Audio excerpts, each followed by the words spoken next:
আপনাদের সকলকে শুভেচ্ছা জানাচ্ছি। আপনারা সবাই ক্লান্ত, আমরাও ক্লান্ত। যাই হোক, আজকে দ্বিতীয় দফার ভোট হয়েছে। স্বাভাবিকভাবেই সমস্ত খবরাখবর সবটা তো সংগ্রহ করা সম্ভব না, তবু যেটা আপনাদের সামনে তুলে ধরা দরকার তার জন্য সময় লেগেছে। আপনাদেরকে শুভেচ্ছা জানাচ্ছি।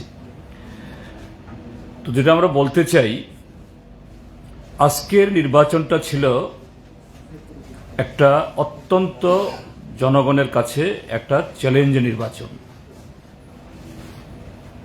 একটা চ্যালেঞ্জ তো ছিলই এবারে নির্বাচন, এবং নির্বাচন কমিশনের যিনি দায়িত্বপ্রাপ্ত এই লোকসভা কেন্দ্রে, তার নির্লিপ্ততায় বা দুর্বলতার কারণে এটা রাজ্যের নির্বাচক মণ্ডলী, পূর্ব ত্রিপুরার জনগণ অন্তত প্রথম দফায় তারা সফল হয়েছেন কথা বলবো। শাসক দলের সর্বাত্মক চেষ্টা ছিল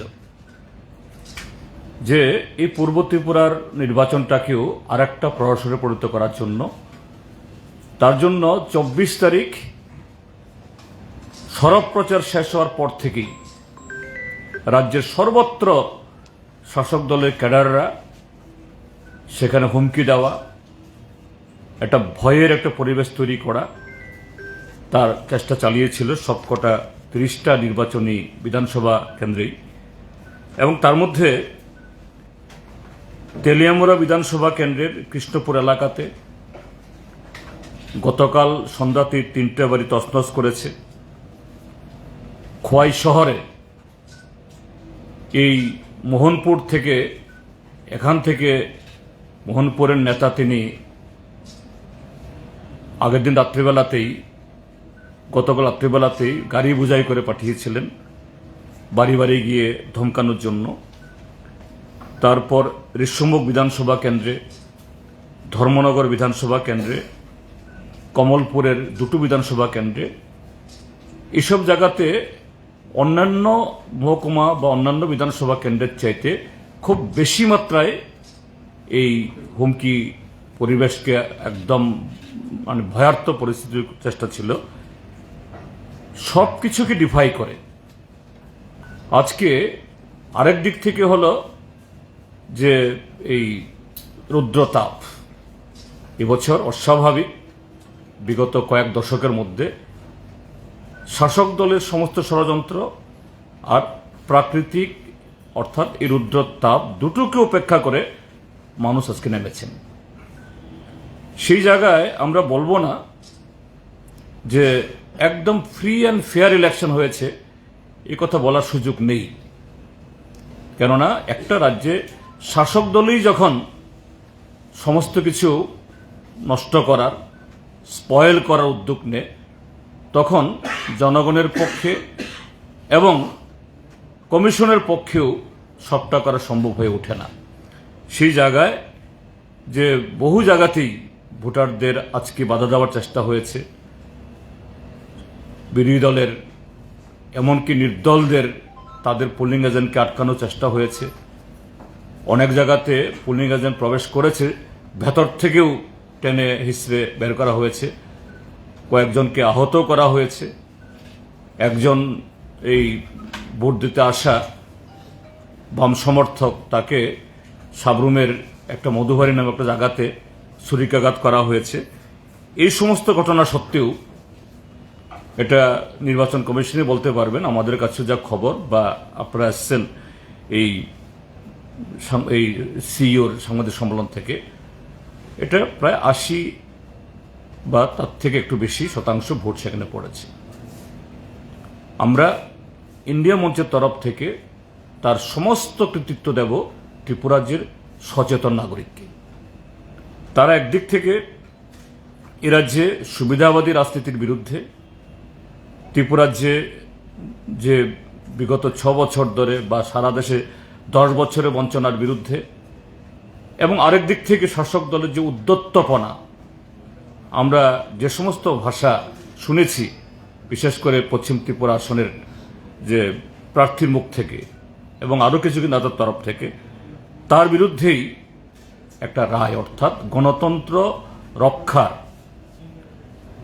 তাদের অধিকার রক্ষার একটা যুদ্ধ হিসাবে, চ্যালেঞ্জ হিসাবে ত্রিপুরা রাজ্যের মানুষ, এই পূর্ব ত্রিপুরার ভোটাররা আজকে অংশগ্রহণ করেছেন। আরেকটা খুবই সিগনিফিক্যান্ট, খুব উল্লেখযোগ্য হলো যে ত্রিপুরা যে এটা শরণাতীত কালে যে কোনো বুথে যে ভোটারদের ভোট বয়কট করা, এটা ত্রিপুরা রাজ্যে সাধারণত হয় না, অন্য রাজ্যে হয়। যেমন এই নির্বাচনেও নাগাল্যান্ডে 4 লক্ষাধিক ভোটার এবার ভোট দেননি, মণিপুরেও হয়েছে, দেশের অন্য প্রান্তীয় প্রায় প্রত্যেক রাজ্যে হয়, আমাদের রাজ্যে এটা হয় না। আমাদের রাজ্যের মানুষ যে দলেরই হন, তারা তাদের অধিকার প্রয়োগ করবেন এবং করে থাকেন। কিন্তু এবার দেখা গেছে যে আজকে এখন অব্দি যা খবর, রাইমাবেলি বিধানসভা কেন্দ্রের একটা বুথে আর এদিকে অম্পি বিধানসভা কেন্দ্রের একটা বুথে ভোটাররা যাননি। শাসক দলের তরফ থেকে, প্রশাসনের তরফ থেকেও তারা গেছেন। তো এটা প্রমাণ করে এই যে ক্ষোভ, এটা শুধু রাইমাবেলি বিধানসভা কেন্দ্রের না, এটা শুধু অম্পি বিধানসভা কেন্দ্রের না, ত্রিপুরা রাজ্যের গ্রাম শহরের সর্বত্র এই সরকারের তার যে জনবিরোধী কার্যকলাপ, প্রতিশ্রুতির খিলাফ এবং যে মানুষের যে নাগরিক অধিকার, এটাকে যেরকমভাবে তারা পদতলিত করে আসছে, তার বিরুদ্ধে মানুষের ক্ষোভ আছে।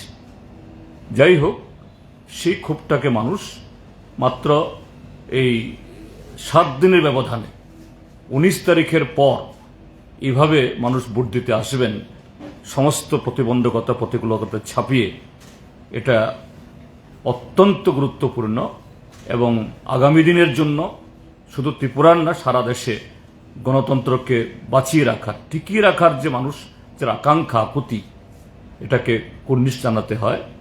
আমরা আমাদের ইয়ের পক্ষ থেকে আমরা ধন্যবাদ জানাবো। এই হলো মোটামুটি বক্তব্য, আপনারা যদি কিছু যুক্ত করেন। আমি শুধু একটা জিনিস যুক্ত করব, সেটা হচ্ছে আমাদের রাজ্যের একজন ক্যাবিনেট মিনিস্টার শ্রী বিদ্যাচরণ শুক্লাচরণ নোয়াতিয়া নির্বাচনের সমস্ত আচরণবিধি ভঙ্গ করে উনি যে কেন্দ্র থেকে নির্বাচিত হয়েছেন, জুলাইবাড়ি বিধানসভা কেন্দ্র, সকাল থেকে বুথে বুথে ঢুকেছেন। বুথে ঢুকা মানে প্রিসাইডিং অফিসার বা পোলিং স্টাফের থেকে 100 বা 150, 200 গজ না, পোলিং বুথের ভিতরে ঢুকেছেন। প্রিসাইডিং অফিসার পোলিং স্টাফকে জিজ্ঞেস করেছেন যে কেন দেরি হচ্ছে, কেন মানুষ লাইন দাঁড়িয়ে আছে, এত কি পরিচয় পত্রের দরকার, একটা সাদা কাগজের নাম্বার আছে, এটা দিয়ে তো হয়।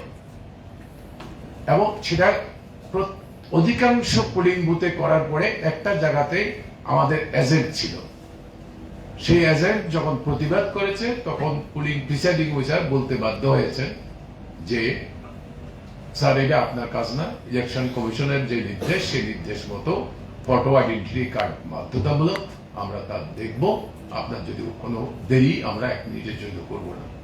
আমরা সেটা ডিএম ধলাই সিইউর অফিসকে আমরা জানাই এবং ওনারা আমাদেরকে কনফার্ম করে এটা সম্পূর্ণ বেআইনি।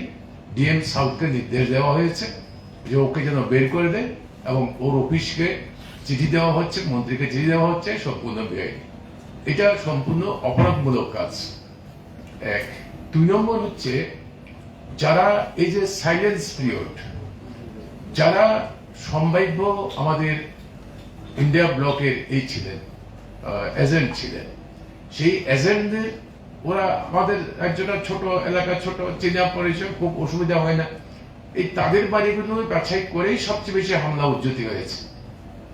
এবং আপনি দেখবেন যে সমস্ত এর মধ্যে আমাদের পুলিং এজেন্ট একটা উল্লেখযোগ্য অংশে আমরা পুলিং এজেন্ট ঢুকতে পারিনি, ঢুকেছে তো বের করে দিয়েছে। আমাদের প্রধানমন্ত্রী মঙ্গলসূত্রের জন্য বক্তৃতা দিচ্ছেন, আর তেলিয়ামুড়াতে প্রকাশ্যে বলে যাচ্ছে যে কালকে ভোট দিতে যাবে তো বিধবা হয়ে যাবে। এটা কোন ধরনের মঙ্গলসূত্রের এই ক্যাম্পেইন? এই ধরনের আচরণ ওরা করছে। যে কোনো ভাবে হোক, মানুষ তারপরেও ধৈর্য ধরে এই প্রচন্ড রৌদ্রতাপ এবং ওদের হুমকি উজ্জুকি উপেক্ষা করে ভোট দিয়েছে। আমরা তাদেরকে ধন্যবাদ জানাই, অভিনন্দন জানাই। আমি এটাতে একটু সংযোজন করছি, এই যে শুক্লাচরণ নোয়াতিয়া, তিনি জুলাইবাড়ি বিধানসভা কেন্দ্রের বিধায়ক বটে, কিন্তু তিনি ভোটার হলেন এই মাতাবাড়ি বিধানসভা কেন্দ্রের। অর্থাৎ নির্বাচনী আইন অনুযায়ী শুক্লাচরণ নোয়াতিয়া 24 তারিখ বিকাল 4 ঘটিকার পর তিনি জুলাইবাড়ি বিধানসভা কেন্দ্রে থাকতেই পারেন না, কিন্তু সেখানে পড়ে আছেন। এবং আরো দুর্ভাগ্যের হল, তিনি শেষ একটা বুথে গিয়ে ঢুকেছেন, একজন প্রিসাইডিং অফিসারকে ধমক দিচ্ছেন। এই যে একটু আগে বললেন, শুনলেন যে, অর্থাৎ এই সমস্ত আই কার্ড টাই কার্ড দেখার দরকার নেই, যে একটা নাম্বার নিয়ে আসবে, দিতে হবে। তো ভদ্রলোক প্রিসাইডিং অফিসার তিনি ভদ্রতার সাথে বলেছেন, স্যার এটা কি করতে হবে না হবে এটা কমিশনের লোকরা বলবেন, আপনার বলা অধিকার নেই, আর আপনি এখানে ঢুকতেই পারেন না। আমাদের কাছে যে খবর, তারপর মন্ত্রী সাহেব তিনি ওই প্রিসাইডিং অফিসারের বিরুদ্ধে এই ফোন করে এআরওকে জানিয়েছেন। Assistant returning officer, additional SDO সম্ভবত শান্তিরবাজারের। তো প্রাথমিকভাবে ওই এআরও, তার উচিত ছিল যে মন্ত্রীকে জিজ্ঞাসা করা, আপনি কিভাবে এই বুথে গেলেন, এবং তার বিরুদ্ধে আইনানুগ ব্যবস্থা করা, যে পুলিশ দিয়ে ওনাকে অ্যারেস্ট করে লকআপে ঢুকানো। কেননা একজন বহিরাগত এসে একটা বুথে প্রিসাইডিং অফিসারকে করতে পারেন না, আর সঙ্গে সঙ্গে সেই প্রিসাইডিং অফিসারকে এই হটিয়ে দিয়েছেন এআরও সাহেব। যাই হোক, তারপরে এখান থেকে হস্তক্ষেপ হওয়ার পর তখন অন্য সভায় গাইছেন না, এআরও অসুস্থ ইত্যাদি ইত্যাদি। অর্থাৎ যে রিটার্নিং অফিসারের তরফ থেকে, ঊর্ধ্বতন কর্তৃপক্ষের তরফ থেকে একটা পজিটিভ ভূমিকা না নিলে পরে এটা উল্টা হয়ে যেত। তো এরকমও ঘটনা কিছু কিছু ঘটেছে কিছু জায়গাতে, যেটা অত্যন্ত নিন্দনীয় এবং একেবারে বাঞ্ছনীয় নয়। এই জাতীয় ঘটনা ঘটেছে।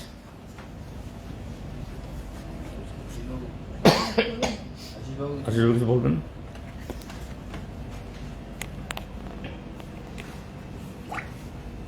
সাংবাদিক বন্ধুদের স্বাগত জানাই। অবশেষে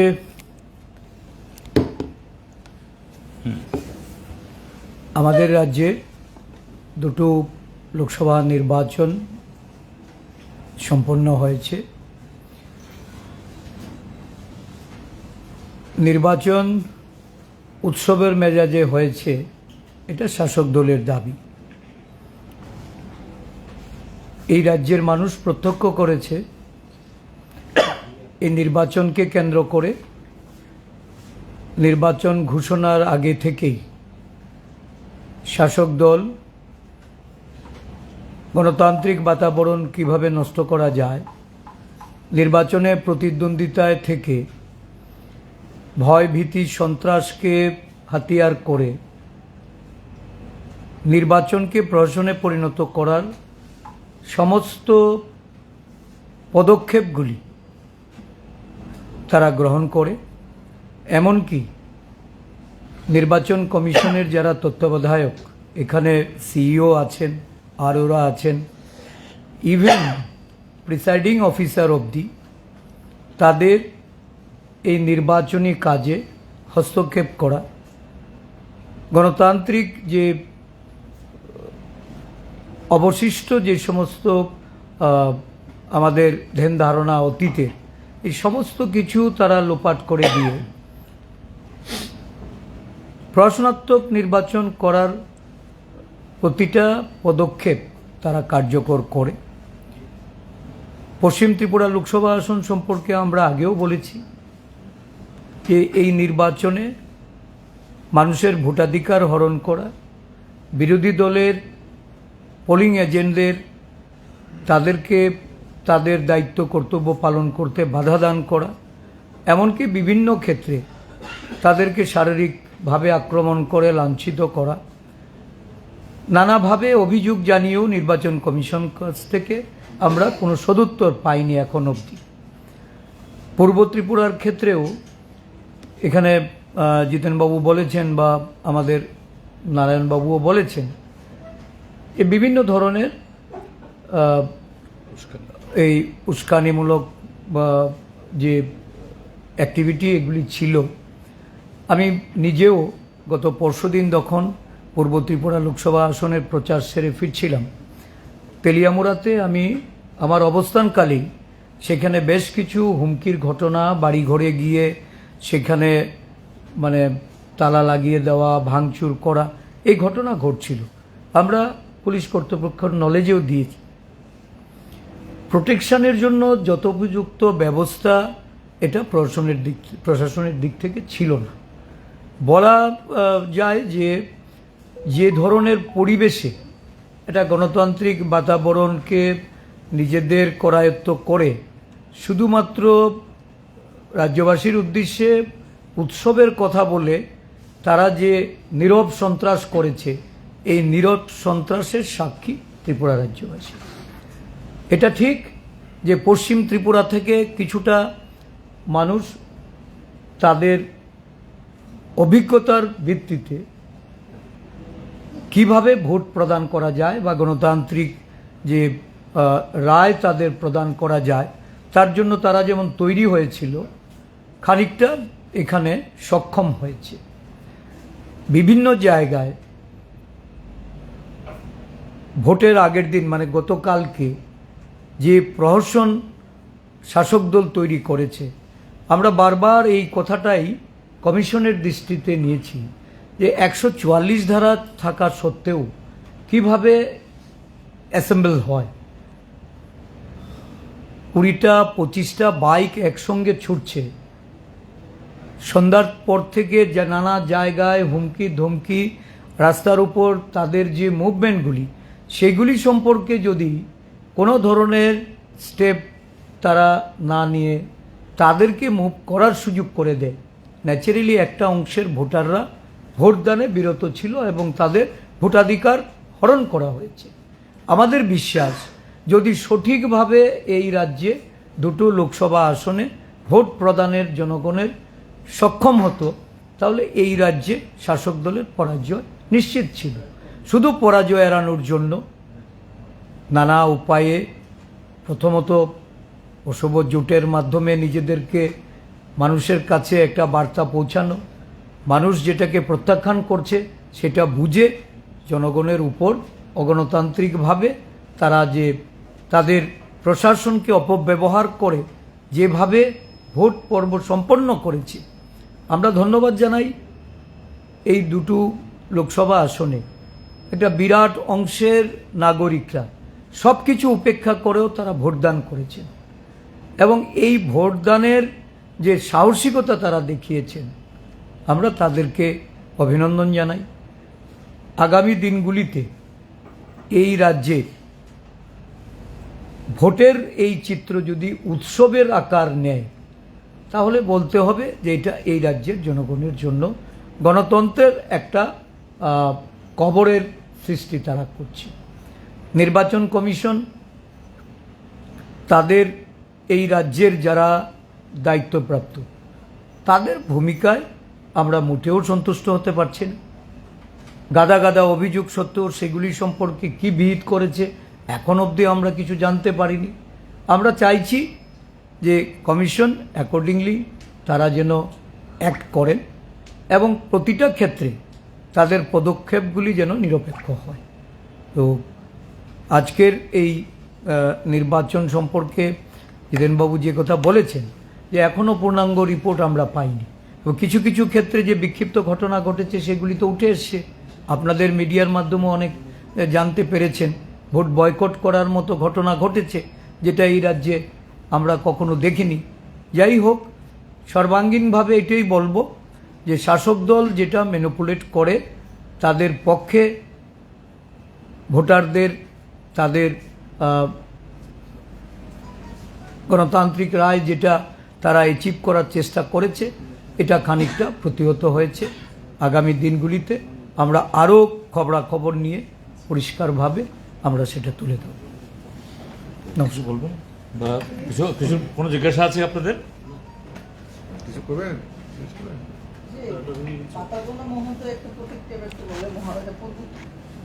নীরব প্রচারের শেষ মুহূর্তে প্রদেশ বিজেপির সহসভাপতি একটা সুপ্রিমো সম্পর্কে একটা মতামত করেছে। কি বলেছে? এই যে মতামত বলছে যে কিছু অপশব্দ প্রদ্যুৎ কিশোর দেববর্মন নাকি দালাল বলে আখ্যায়িত করেছে, সেটা আপনারা সংবাদ মাধ্যমেও দেখেছেন। এই বিষয়টা নিয়ে আপনার কি প্রতিক্রিয়া বা আপনার এই যে প্রতিক্রিয়াটা, মানে এই যে ওনার যে অভিযোগটা, এটা কি এই যে পূর্ব ত্রিপুরা লোকসভা আসনের ভোটে জনজাতিদের ক্ষেত্রে কোনো প্রভাব পড়তে কি পারে? না, এটা তো ত্রিপুরাজ্যের সাধারণ মানুষের, তাদের সকলেরই যে বক্তব্য, এটাই শাসক দলের অভ্যন্তরেও তারা এটাকে গ্রহণ করতে পারেননি, তারই বহিঃপ্রকাশ। কাজেই এটা নিয়ে আমাদের উচ্ছ্বাসের কোনো প্রশ্ন নেই এবং এটাই অবশ্যম্ভাবী। কেননা এই যে চুক্তি, এই যে তাদের আতাত, এটা সম্পূর্ণ একটা সুবিধাবাদী আতাত, একটা পরস্পর বিরোধী যারা এই বক্তব্য রাখেন, দাবি উপস্থিত করেন, মানুষের কাছে কর্মসূচির প্রতিশ্রুতি দেন, তারা এক প্ল্যাটফর্মে আসতে পারে না। শুধু ভোটে জেতার জন্য একটা সুবিধাবাদী হয়েছে। এটা ত্রিপুরা যে অন্যান্য অংশ জনগণ তো মেনে নিতে পারছেনই না। এটা শুধু ট্রাইবেল অংশের লোক না, ট্রাইবেল নন ট্রাইবেল সকলেই। আর শাসক দলের ভেতরেও যে একটা বিরাট অংশের তাদের মধ্যে যে ক্ষোভ, এটা তারই বহিঃপ্রকাশ। এটা আরো আগামী দিন হবে, আরো ব্যাপকতর হবে। শুধু একজনের কাছ থেকে এই প্রদ্যুৎ মানিক্য কিশোরীর বিরুদ্ধে না, ডাক্তার মানিক সাহা বলুন, বিপ্লব কুমার দেব বলুন, তাদের বিরুদ্ধেও আগামী দিন এরকমভাবে মানুষ তাদের ক্ষোভ ব্যক্ত করবেন। এটা জাস্ট তার একটা কি বলে শুরুয়াত, এটা আরো ব্যাপকতর হবে। আমি আরেকটা জিনিস দেখাচ্ছি, এই যে এরা যে বলছে এটা হলো জুলাইবাড়ি, সেই মন্ত্রী যেখানে করেছেন জুলাইবাড়ির একটা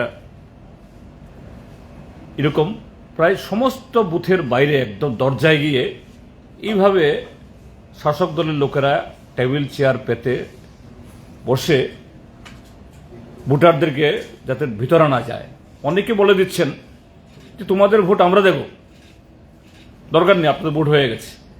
এবং এটা যে শুধু বিরোধী দলের যারা চিহ্নিত লোক তাদেরকে বলেছে তা নয়, হয়তো বিজেপিকে ভোট দেবেন, বিজেপির সমর্থক এরকম তাদেরকেও অনেককে ফেরানো হয়েছে, আমাদের কাছে যেটা খবর।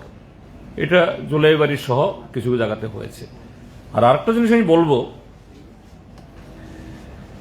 যে ক্যাপ্টেন ভালো হলে সব টিম যে সব খেলা জিততে পারে তা না, চেষ্টা করা সত্ত্বেও অনেক সময় জেতা যায় না, কারণ সামগ্রিক পরিবেশ থাকতে লাগে। কিন্তু 19 তারিখের সাথে আজকে এই 26 তারিখের দুটি জায়গাতে আমরা তো বলেছি যে এই যে আজকের এতে গণতন্ত্রের উৎসবে বা গণতন্ত্রের লড়াইয়ে তার মূল কৃতিত্ব জনগণের। কিন্তু সেই জায়গায় যারা জনগণের অধিকারকে যারা সুরক্ষিত করবেন তাদেরও ভূমিকা থাকলে পরে সে লড়াইটা আরো শক্তিশালী হয়। 19 তারিখের সাথে 26 তারিখের মধ্যে এখানে একদম এই ত্রিপুরাজ্যের মধ্যে ফারাক।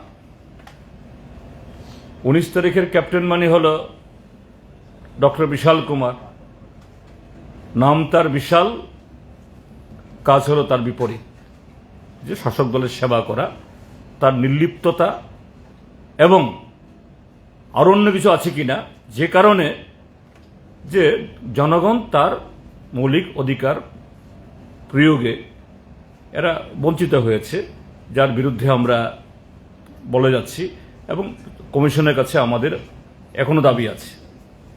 আর এদিকে আজকে দেখা গেছে যে কমিশন যদি চায়, একই তো সেট আপ, একই তো অ্যাডমিনিস্ট্রেশন, তারা কিছুটা হলেও রিলিফ দিতে পারে এবং সেই রিলিফের মধ্য দিয়ে গণতন্ত্রের শক্তি বা তার যে এই মানে কি বলে ইচ্ছা আকাঙ্ক্ষা, এটা কিছুটা হলেও মানুষ উপভোগ করতে পারে।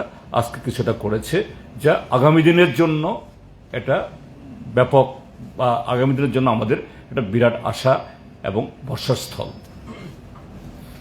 দুই কেন্দ্রের জয়ের ব্যাপারে আপনারা না, আমি এই জন্য বললাম, আমরা জয় নিয়ে আমরা কথা বলছি না, জয় নিয়ে আমরা জয় বা বিজয় নিয়ে কথা বলছি না। বড় কথাটা হলো এবার নির্বাচনটাই ছিল মানুষ তার অধিকার প্রয়োগ করতে পারবে কিনা, ভোট দিতে পারবে কিনা। এই যে আজকে কিছু ভোট দিতে পেরেছে, ভোট দেওয়ার জন্য মানুষ নেমে এসছে, এটাই হলো আগামী দিনের জন্য সবচেয়ে বড় ব্যাপার। এটা পরে বলবো, সবটা খবর নিয়ে আমরা বলবো, এক্ষুনি এগুলো নিয়ে বলছি না। মানুষের যে গণতান্ত্রিক অধিকার প্রয়োগ করে তাদের আপনারা খুশি? হ্যাঁ, অবশ্যই। যে দলেই জিতুক, কিন্তু ফ্রি অ্যান্ড ফেয়ার ইলেকশন হোক, মানুষের মত সেভাবে প্রকাশিত হোক, এটাই আমরা চাই। নিশ্চয়ই জেতার ইচ্ছা আমাদেরও আছে, শাসক দলেরও আছে, এটা আলাদা জিনিস। কিন্তু মানুষের ভোটাধিকার এটাকেই কেড়ে নেবেন, এটাকেই 3 দিন 4 দিন আগে থেকে ঘরবাড়ি ভেঙে দিন দুপুরে বিরোধী দলের এজেন্টদের আটকে রক্তাক্ত করে, এটা কোন উৎসব? এটা তো মানে বিপজ্জনক, মানে ভবিষ্যতের জন্য। না, এই আপনাদের এই যে অভিযোগটা যে বিরোধী দলের এজেন্টদেরকে বেতন দেওয়া হয়নি, এটা ছোট কিছুক্ষণ আগে বিজেপি প্রদেশ সভাপতি সাংবাদিক সম্মেলন করেছিল। তিনি বলেছেন যে বিরোধী দল তো রাজনীতি করবেই, তো ওদের যে শিশু সুলভ আচরণ করে রাজনীতি করে, এটা ঠিক না, বা এটাকে পুরো একটা খণ্ড করে দেওয়া। রাজীব ভট্টাচার্য কোন শিশু? দানব শিশু? দানব শিশু নাকি তিনি? ভোটের আগের দিন গিয়ে রাত্রেবেলা গিয়ে বাড়িঘর ভাঙবে, বাড়ি বাড়িকে ধমকাবে, আর ওই ভোট কেন্দ্রের ভেতরে এজেন্ট প্রবেশ করেছে, এদেরকে ধমক দিয়ে বের করে নিয়ে আসবে, এটা শিশু সুলভ? বিজেপি এটাই শেখায়, এটাই রাষ্ট্রবাদ। কাজে আমাদের যেটা হলো যে না, আমাদের সব জায়গাতে এজেন্ট ঢুকেও থাকতে পারেনি, কিন্তু তারপরও যে জনগণ এজেন্ট নেই, কিন্তু জনগণ তার ভোট দিতে চেয়েছে, কিছুটা ভোট দিতে পেরেছে। আমাদের কাছে গণতন্ত্র লড়াই, রক্ষার লড়াই, এটাই হলো সবচেয়ে বড় কথা। এবং সে লড়াইয়ে জনগণ দেখিয়েছেন যে না, আমরা আর বিজেপির এই একনায়কতন্ত্র, এটা আমরা মানব না। এটাই আপনারা কি দয়া করে একটু মিস্টার রাজীব ভট্টাচার্য জিজ্ঞেস করবেন, কুমারঘাট সাব ডিভিশনে একটা পুলিং বুথে ঢুকে মন্ত্রী সিপিআইএম এর এজেন্টকে লক্ষ্য করে বলছে ওর বিরুদ্ধে মামলা আছে, কি করে থাকলো? এবং সঙ্গে সঙ্গে ওই সাব ডিভিশনের এসডিএম তাকে তুলে দিয়ে দিল। যখন সিওর কাছে কমপ্লেন হলো, বললো যে এটা পারে না, এবং এই এসডিএম ওর কাছে গিয়ে বললো আমার অন্যায় হয়েছে, হাত জোর করছি, তুমি আবার চলো। এটা কি কি প্রশাসন জানাচ্ছেন ডক্টর মানিক শাহ, আর কি বা রাজীব ভট্টাচার্য? রাজব শিশু সুলভ বলছেন, রাজীব ভট্টাচার্য হলো দানব শিশু। গণতন্ত্রের মানে যারা ধ্বংসকারী দানব, তার শিশু, এই হলো তাদের, এটা তাদের অট্টহাসি, হাসি না। এটা আপনারা জানেন না, 107 ধারায় মামলা কুমারঘাটে বের করে দিয়ে দিল। মহারাজা প্রদীপ কিশোর দেখুন কিছুদিন আগে সাংবাদিক সম্মেলন করেছিলেন এবং ভোট বয়কট নিয়ে যখন কথা হচ্ছিল, উনি বললেন, সিপিআইএম কে টেনে বললেন যে 25 বছর তাহলে সিপিএম কি করেছে, কেন পানীয় জল হলো না, বিদ্যুৎ হলো না, রাস্তাঘাটের এই অবস্থা, কি বলবেন স্যার আপনার? প্রদ্যোৎ মাণিক্য কিশোরকে আমি অনুরোধ করব যে তিনি এখন ত্রিপুরাজ্যে যেখানে যেখানে যেতে পারছেন একটু খবর নেওয়ার জন্য এই রাস্তাঘাটগুলো তার ঠাকুরদাদারা, তার বংশধররা যখন ছিলেন ওই সময়গুলোতে এইসব জায়গাতে রাস্তা তো প্রশ্নে ওঠে না, হাঁটা রাস্তা ছিল কিনা। কাজে তিনি যেন সে শিক্ষা নেন। কথায় কথায় তিনি বলেন আমি ভূভাগরা, আমি ভূভাগরা। ভূভাগরা মানতে পারে না। এই ভূভাগরাকে বলবো একটু ইতিহাসটা একটু পড়ার জন্য। ইতিহাস পড়ে তারপরে কিছু জ্ঞান বিলি করলে ভালো হবে। যে ব্যক্তি দুদিন আগেও এই বিপ্লব কুমার দেব বিজেপিকে নানাভাবে প্রকাশ্যে গালিগালাজ করতেন, আজকে বলছেন गृहमंत्री जी बीजेपी हमको बहुत कुछ दिया है। तो बहुत कुछ दिया হলে আজকে যে দুটো জায়গাতে আজকে ভোট বয়কট হলো, কোথায়? রাইমাবেলি বিধানসভা কেন্দ্র এডিসি এলাকাতে, সেখানে তার ইএম রাজেশ ত্রিপুরা আছেন, সেই কেন্দ্র জিতেছে নন্দিতা রিয়াং। আর অম্পি বিধানসভা কেন্দ্র কোথায়? এডিসি এলাকা, সেখানেও তাদের ওই এমএলএ। তো কোথায় তাদের কাজ? তাদের কাছে কি বলো যে কিছুই হয়নি 25 বছর। 25 বছর তো কোনদিন ভোট বয়কট হয়নি, আজকে কেন হচ্ছে? কাজেই একটু লজ্জা শরম তো থাকা দরকার না। ওকে, থ্যাংক ইউ।